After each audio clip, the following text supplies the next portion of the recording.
मागच्या एपिसोडमध्ये आपण पाहिलं की डीबीटी म्हणजे काय. आज आपण थोडंसं खोलात जाऊन पाहूया की इमोशन डिसरेग्युलेशनची कारणं काय काय असू शकतात. पहिलं कारण म्हणजे बायोलॉजिकल सेन्सिटिव्हिटी. काही लोकांना मूलतःच थोड्याशा इमोशन्स जास्त तीव्रतेने जाणवतात. म्हणजे असं एक्झाम्पल घ्या की सेमच लाल रंगाची काहीतरी गोष्ट आहे आणि तो लाल रंग मला ओके डार्क लाल दिसतोय आणि माझ्या बरोबरच्या व्यक्तीला मात्र तो खूप प्रचंड डार्क आणि खूप अंगावर येणारा असा वाटतोय.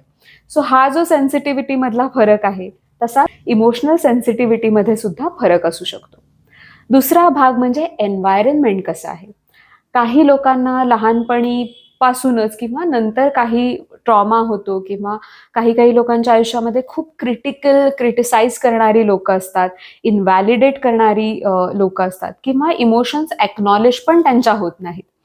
तुम्ही इमॅजिन करू शकता की अशी परिस्थिती असेल तर डेफिनेटली वल्नरेबिलिटी वाढणार आहे. सो या दोन मेनली गोष्टी सांगितल्या आहेत ज्याच्यामुळे इमोशन डिसरेग्युलेशन होऊ शकतं.